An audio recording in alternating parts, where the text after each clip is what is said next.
ओम शांति। आज सुनते हैं अव्यक्त बाप दादा के 9 नवंबर 69 के मधुर महावाक्य। आज की मुरली का सार है भविष्य को जानने की युक्तियाँ। आज की मुरली दीपावली के शुभ दिवस पर प्राण प्यारे अव्यक्त बाप दादा के महावाक्य हैं। आज की मुरली में बाबा ने भविष्य में हमारा क्या पद होगा उसको जानने की विधि बताई। और फिर बाबा ने आज की मुरली में, क्योंकि दिवाली के अवसर की ये मुरली है, बाबा ने 4 प्रकार के दीपक कौन से वह रहस्य स्पष्ट किया। और फिर बाबा ने बाप दादा की बच्चों के प्रति कुछ आशा है, वो आशा क्या है वो भी बाबा ने स्पष्ट बताया। और एवर रेडी आत्माओं को फिर क्या करना है वो भी आज के मुरली में राज खोला है। तो सुनते हैं बाप दादा के 9 नवंबर 69 के महावाक्य।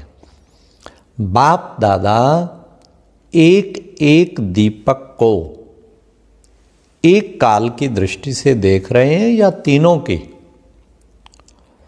बाप तो त्रिकालदर्शी है, व दादा भी त्रिकालदर्शी है। आप भी त्रिकालदर्शी हो या बन रहे हो? अगर त्रिकालदर्शी हो तो अपने भविष्य को देखते व जानते हो। जानते हो मैं क्या बनूंगा। जैसे जैसे आप आगे बढ़ते जाएंगे वैसे अपना भविष्य, नाम, रूप, देश, काल ये चारों ही स्पष्ट होते जाएंगे कि किस देश में राज करना है, किस नाम से, किस रूप से और किस समय। पहले राजधानी में क्या बनेंगे, दूसरे राजधानी में क्या बनेंगे, ये पूरी जन्म पत्री एक एक को अपने अंदर स्पष्ट होगी। कितना बड़ा बाबा ने राज आज खोला है। और ये पुरानी अव्यक्त मुरलियों में ही खुले मिलते हैं। बाकी लेटेस्ट 2000 के बाद बाबा ने ऐसा कुछ वो नहीं, एकदम आज बाबा ने तो जैसे एकदम स्पष्ट कर दिया, इतना तक बता दिया पहले जन्म में क्या बनेंगे, पहली राजधानी, दूसरी राजधानी में फिर क्या बनेंगे, सब कुछ स्पष्ट हो जाएगा।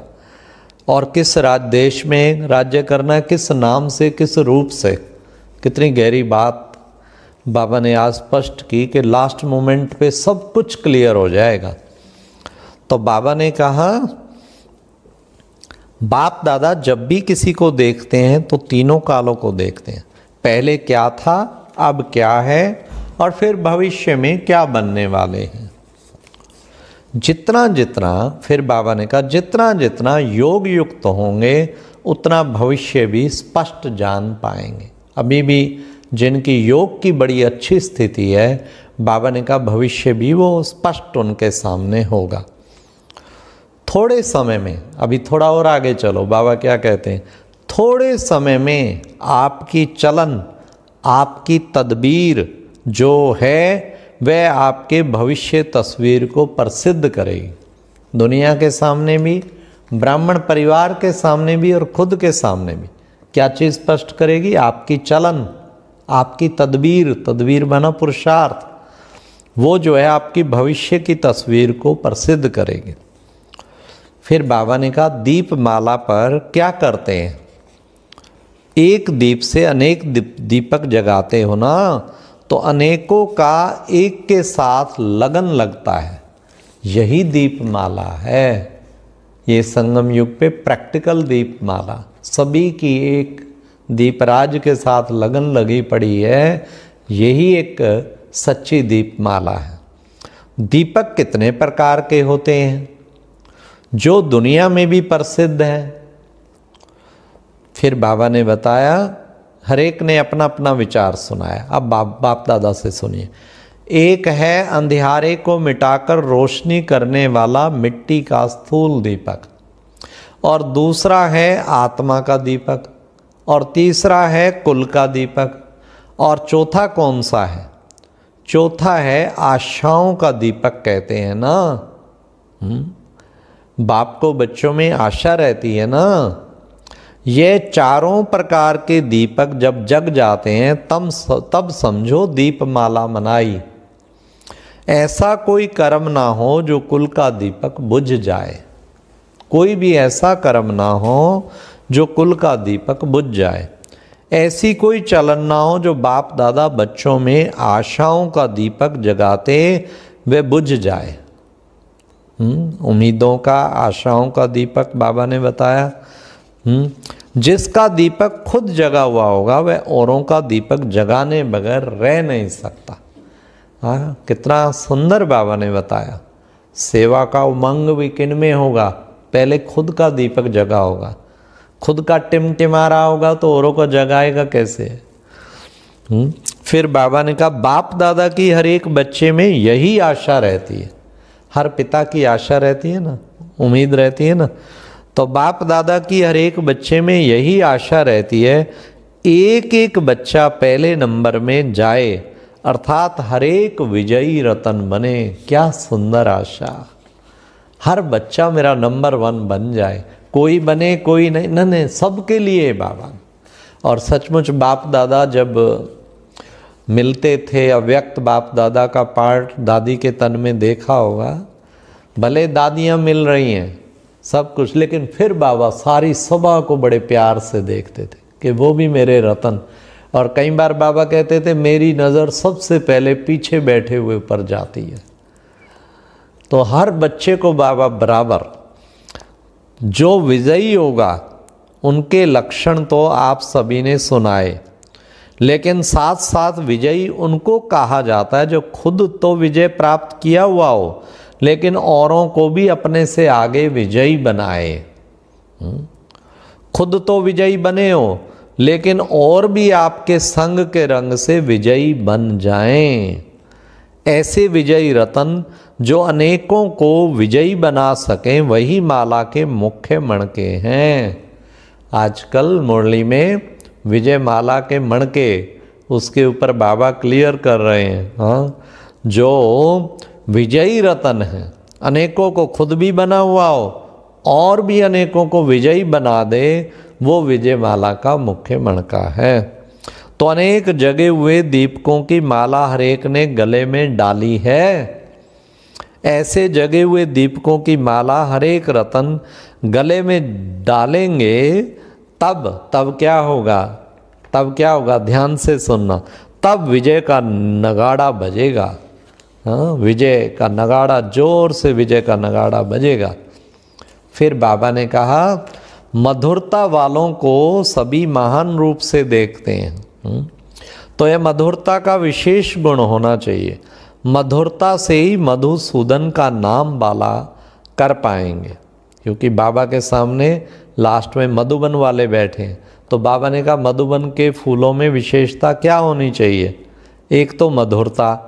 फिर बाबा ने कहा कि 2 विशेषताएं धारण करनी है, मधुरता और बेहद की वैराग्य वृत्ति। हाँ, मधु से मधुरता और वन से बाबा ने कहा, वन माना फिर वैराग्य वृत्ति। तो ये बाबा ने कहा नाम प्रैक्टिकल करके दिखाना है। फिर बाबा ने कहा बाप दादा को फॉलो करना है। ऐसे नहीं कहना कि कोशिश करेंगे, जब तक कोशिश करेंगे तब तक कशिश नहीं होगी। कशिश माना सारी आत्माओं को कशिश हो, दौड़ी दौड़ी आ जाए। कशिश क्यों नहीं होगी? क्योंकि जब तक कोशिश नहीं कर रहे, तो हमें कोशिश करनी है, बाप दादा को फॉलो करना है। तो बाबा को फॉलो करेंगे ना, तो ऐसा नहीं कहना कि कोशिश करेंगे, नहीं, कभी भी कोशिश नहीं। कोशिश नाम ही कमजोरी का है, करके दिखाएंगे, होगा ही 100%। इसको कहते हैं जो है दृढ़ संकल्पी आत्मा। बाप दादा कभी कहते थे कि कोशिश करूँगा? हाँ, फिर आप क्यों कहते हो कि कोशिश करेंगे? कितना अच्छा बाबा ने बताया। हाँ, जब ब्रह्मा बाबा कभी नहीं कहा तो आप क्यों कहते हो? कोशिश नहीं, आज से पक्का बाबा करके दिखाएंगे 100%। मेहनत से सनेही बनना है। हाँ, जितना जास्ती मेहनत उतना सरव के सनेही बनेंगे। मेहनत का फल ही स्नेह है। जो मेहनत करते हैं उनको हरेक स्नेही की नज़र से देखेंगे। मतलब स्नेही कितनी भी मेहनत खूब करो, ये नहीं आलस में पड़े रहें, मेहनत अच्छी तरह करो, लेकिन बाबा के प्यार में, मोहब्बत में डूब के, फिर मेहनत लगेगी ही नहीं। तो वही बाबा ने कहा, जो मेहनत करते हैं उनको हरेक स्नेह की नज़र से देखेंगे। तो मेहनत करना है, स्नेह ही संपूर्ण बनाता है ना। स्नेह के साथ फिर शक्ति भी चाहिए। फिर बाबा ने लास्ट में कहा, मिलिट्री वालों का हर समय बिस्तरा तैयार रहता है। हाँ, यह संकल्पों का बिस्तरा भी बंद करना है। हाँ, ऐसा नहीं हम बैठे योग में अमृत वेला या नुमा शाम या जब भी कहीं मेरे संकल्प ही नहीं रुक रहे, क्या करूं, मेरे संकल्प ही नहीं रुक रहे, तो ये क्या है? बोरी बिस्तरा गोल, अपना बिस्तरा तैयार रहना चाहिए। जब बाबा कहे पट उड़ के चला गया वतन में। तो बाबा ने कहा, मिलिट्री वालों का हर समय बिस्तरा तैयार है। मिलिट्री वालों को ऑर्डर करे ना, पहुंचो अभी कश्मीर, पट पहुंचेंगे, कोई ना नहीं कर सकता वहाँ ऑर्डर। मिलिट्री वालों का हर समय बिस्तरा तैयार रहता है। यह संकल्पों का बिस्तरा भी बंद करना है। बिस्तरा भी एवर रेडी रहना चाहिए। एवर रेडी बनने वालों का संकल्पों का बिस्तरा तैयार रहना चाहिए। कोई भी परिस्थिति हो, उसका सामना करने के लिए पेटी बिस्तरा तैयार हो। 1 सेकंड में बाबा के पास पहुंच गए। अच्छा रूहानी बच्चों, आज बाबा बड़े प्यार से लास्ट में विदाई के टाइम, रूहानी बच्चों, तुम आत्माओं को वाणी से परे अपने घर जाने के लिए पुरुषार्थ करना है। इसलिए इस पुरानी दुनिया में रहते देह और देह के संबंधों से उपराम चित्त होना है। पतित दुनिया में रहते हुए बाप पवित्र बनने की शक्ति देते हैं। पुरुषार्थ करके तुमको सदा पवित्र बनना है। बच्चे सदैव गुण ग्राहक बनना है। अब लास्ट शिक्षा बाबा की सुने, ध्यान से सुने। स्तुति, निंदा, लाभ, हानि, जय, पराजय, सभी में संतुष्ट होकर चलना है और रहम दिल भी बनना है। क्या ध्यान में रखेंगे? योग युक्त होके भविष्य का पद और चारों दीपक सदैव जगे रहें। और बाबा कहते, बाबा की आशा पूरी करनी है और एवर रेडी रहना है। बोरी बिस्तरा गोल। अच्छा, ओम शांति। और अब यह एक बहुत अच्छी वीडियो भी जरूर देखें।